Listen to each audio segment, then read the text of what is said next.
Hi, welcome to KartTV. My name is Nils Schneider. Today I'm going to show you my take on one of my favorite breakfast items, the frittata.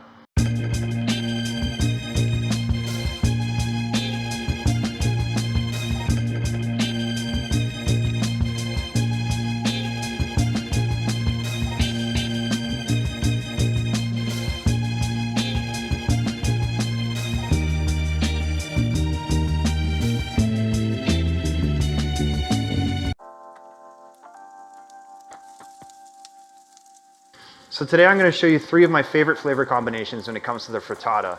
So I've got kale and mushroom, we're going to do bacon and caramelized onion, and then we have roasted red pepper and tomato. So I've gone ahead and I've processed my onions, my mushrooms, and my kale, my red pepper. You want to cook off your bacon into nice little bacon bits and put that to the side. And then I'm going to go over how to make some caramelized onions from scratch. So what we're going to do is we're going to, in a small pot, just add a little bit of oil. And then we're going to set that burner to about a medium heat, and we're going to add our onions. Now the way you slice your onions, it's not really that important. Even if you cut your onions a little large, that's fine. They will shrink in size over time. Let's move along to the mushroom and kale. So firstly, what we want to do is we want to slice our mushrooms nice and thin. And we're going to add, again, just a little bit of cooking oil to the mix. So we're going to add our mushrooms in. The key when you're cooking mushrooms, make sure your oil is nice and hot so that you're searing and you're not boiling. Now you can see in the pan, it's nicely searing, it's not boiling, you're getting that mired reaction. That's what we're looking for. All right, so now that our onions are cooking down and we're getting a little dry here, what I like to do is I actually add a tiny bit of cold water. And what we're gonna do is as we're rotating and we're folding, we're just gonna keep on adding little increments of cold water as we go. And then we're just gonna keep on reducing that water down and down. And we're gonna turn these onions almost into a jam-like consistency. Okay, so now that your mushrooms are nice and seared, you've got a little golden brown going on here. What we're gonna do is we're gonna add our kale. But firstly, what we wanna do is just add a little bit of salt. And our black pepper, okay? And then we're gonna add our kale.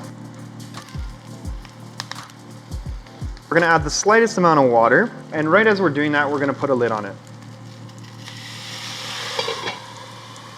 And we're gonna cook that out for about 10 seconds, 15 seconds, just enough so that that water is fully evaporated and the kale is cooked through. So now that our kale and our mushroom mixture is nice and dry, what we're gonna do is we're just gonna put it off to the side for now. As that's finished, our caramelized onions are getting almost to the ready stage here. Now you can see they've really reduced in size now. It's getting to almost like a jam-like consistency. All right, so for me, this is probably pretty good right there. So we're just gonna deglaze and make sure that we get the rest of that off the bottom. And then we'll put our onions to the side. Lastly, we're going to do the third flavor profile, which is tomato and our red pepper. So with this one, we'll get our pan up to medium-high heat again. And we're gonna add just a little bit of oil again. And then firstly, we're gonna add our tomatoes. Now with this combo, it's really important that we cook our tomatoes out quite thoroughly as they're very high in moisture content. But what we want to do is just very gently coat the tomatoes with a tiny bit of salt just to help leach that moisture out. You can see they're starting to blister, and at this point they'll start to open up and release the moisture that we want them to release. All right, so our tomatoes have released pretty much all the amount of moisture we want. And what we're going to do is we're just going to remove these from the pan. And just put them to the side for a sec. And then in the same pan, you can just go right in with your red pepper. And just a tiny, tiny bit of water, just to deglaze the pan. And we'll add just another little, about a teaspoon of oil. And then we're just gonna mix those around. As I did with the tomatoes, I lightly season them. I'm gonna do the same with the red pepper as their moisture content is very similar. Now that the red peppers are quite close, what we're gonna do is we're just gonna turn the power off and we're gonna put a tent on it. And then we're gonna forget about it. Now that I have all my garnishes working, we're nearing the end, I'm gonna start on my egg mix. With that said, I'm going to preheat my oven to 350 degrees. Today, I'm gonna be using these lightly buttered skillets.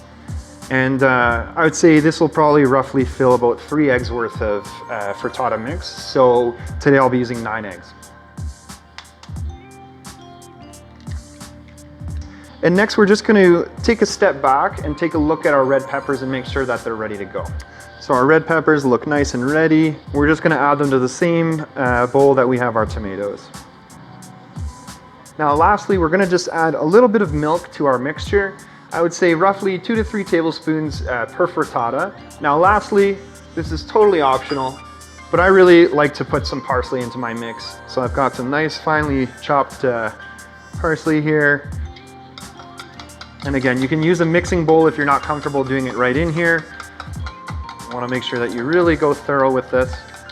And then lastly, we're gonna season our mix. What I recommend is kind of going off the basis of about a teaspoon of salt per frittata. So teaspoon of salt per 3 eggs. So I'm gonna start with our bacon and caramelized onion.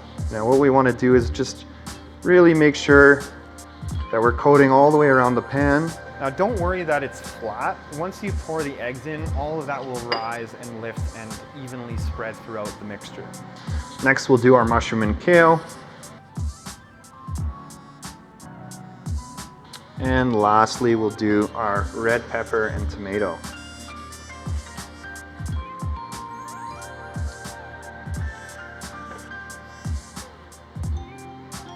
All right, so now that we've got all of our garnishes in the skillets ready to go, we're gonna just separate our egg mix evenly here, and then we're just gonna pour.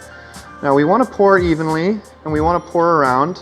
You can kind of see I'm pouring it in all the little cracks and crevices as I go, and that egg will actually slide right underneath and lift it all up. Our egg mix and our garnish are on the pans and ready to go.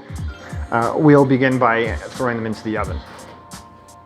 All right, so you've had your frittatas in the oven for roughly about 20-25 minutes at this point. Let's take a look at them and see where we're at. All right. And for garnish, I'm just gonna leave these two as they are, but for the tomato and red pepper one, I really like to add just a little bit of smoked paprika. And then you can finish all of them with just a little bit of finishing salt here. Okay. And there you have it. Thanks for tuning in to KartTV. My name is Nils Schneider, and here's my take on a frittata 3 ways.